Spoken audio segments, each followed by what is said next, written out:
Hi friends, welcome to అమ్మ and అమ్మ channel అండి. చూడండి ఫ్రెండ్స్, మనము ఈరోజు అయితే పప్పు చేస్తున్నామండి. చాలా బాగుంటుందండి. స్పెషల్ పప్పు అండి ఇది.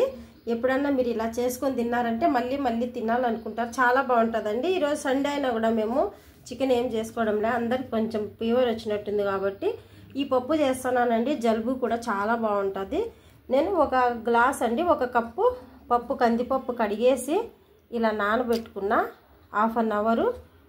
ఒక కప్పు అండి, ఒక కప్పు కందిపప్పు తీసుకున్నా. ఇంకొచ్చేసి కొన్ని మెంతులు అండి. మెంతులు జలుబుకి జ్వరానికి చాలా బాగుంటుంది. అందుకు కాబట్టి కొన్ని మెంతులు తీసుకోవాలి. కొంచెం ధనియాల పొడి అండి, ధనియాల పొడి, పసుపు, యాంటీబయాటిక్ కదండి పసుపు, కొంచెం పసుపు తీసుకున్నాను నేను. కొంచెం పసుపు, మెంతులు, మళ్ళీ చెప్తున్నాను చూడండి, ధనియాల పొడి, కడుక్కున్న కందిపప్పు, ఒక సగము ఆనియన్స్, ఒక 3 ఎల్లుల్లి రెబ్బలు పొట్టి తీసుకొని, కరివేపాకు, కొత్తిమీర అండి. నేను మళ్ళీ చెప్తాను చూడండి. ఒక 2 క్యారెట్స్ తీసుకున్నానండి నేను, చిన్నవి. మీకు ఎక్కువ కావాలంటే ఎక్కువ తీసుకోండి. నేను వచ్చేసి చిన్నదండి ఒక మామిడికాయ తీసుకున్నా, పచ్చి మామిడికాయ. చూడండి, ఇవన్నీ ఇలాగే మనము కుక్ చేసేసుకోవాలి. మళ్ళీ మనం తాలింపు వేసుకునేదానికి కొన్ని ఆవాలు, జీలకర్ర, వట్టిమిరపకాయ, మళ్ళీ ఒక కొంచెము ఎల్లుల్లి రెబ్బ, సగము ఆనియన్స్తో మనం తాలింపు వేసుకుందామండి. పప్పు కడిగి పెట్టుకున్న పప్పు ఉంది కదండి, ఇలా కుక్కర్లో వేసేసుకుందాం. మనకి ఎంత కావాలంటే అంత. ఇంకా ఆనియన్స్, కొత్తిమీర, పచ్చి కరివేపాకు ఇలానే వేసేసుకోవాలండి.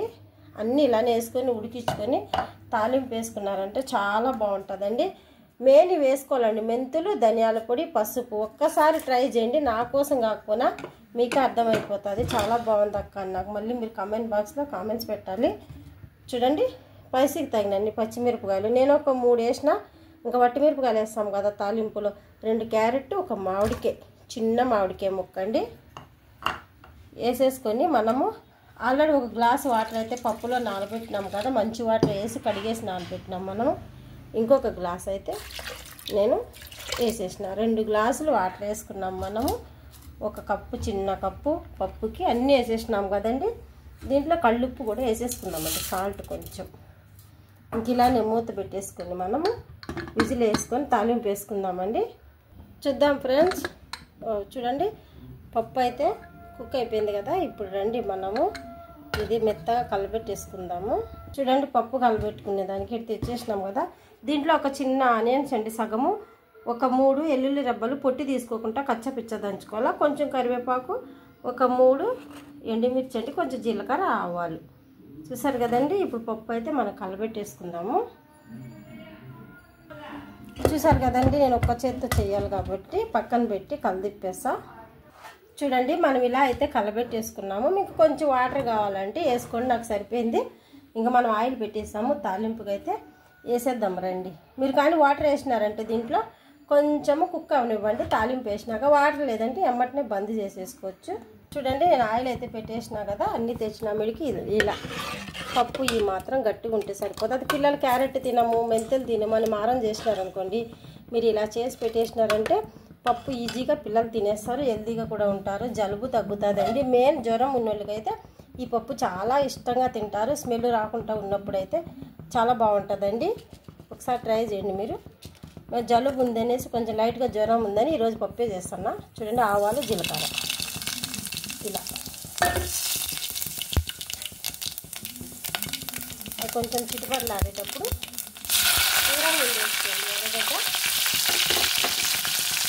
కరివేపాకు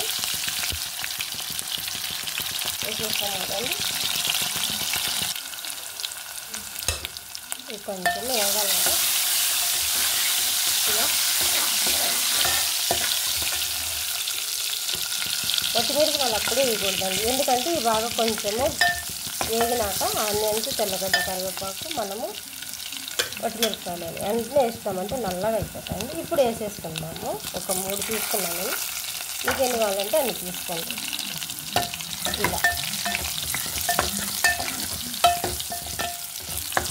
ఇలా కొంచెం కలర్ వచ్చినాయంటే మనం పప్పు వేసేసుకొని మూత పెట్టేసుకుందామండి. మీకు ఇంకా కొంచెము పతలాగా కావాలి అని అనుకుంటే వాటర్ వేసుకొని మీరు తాలింపు వేసినాక కొంచెము కుక్ అవనివ్వండి. ఎందుకంటే మళ్ళీ మనకి అది పచ్చినీళ్ళు వేస్తే పప్పు పాడైపోతుంది. మన నైట్ ఏమన్నా పెట్టుకున్నా కూడా ఎండల కాలము ఇలా వేగిపోయింది కదా.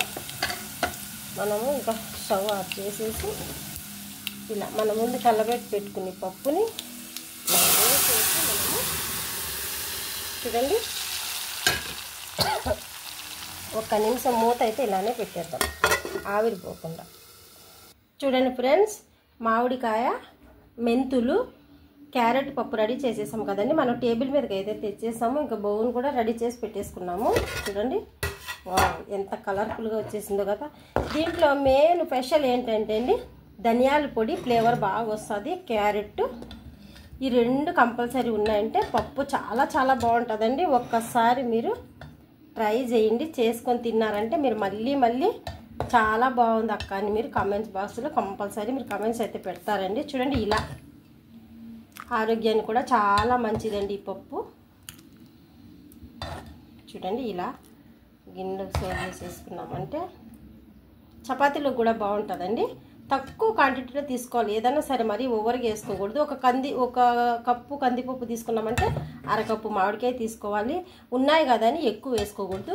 చిన్న అయితే 2 క్యారెట్లు తీసుకోవాలి, పెద్ద అయితే ఒక్కటే తీసుకోవాలండి. ఒక్కసారి ట్రై చేసి మీరు టేస్ట్ ఎలా ఉందో నాకు కామెంట్ బాక్స్లో కామెంట్ చేయండి. మీకు కనుక నచ్చితే ఒక లైక్ చేసి సబ్స్క్రైబ్ చేసుకోండి ఫ్రెండ్స్.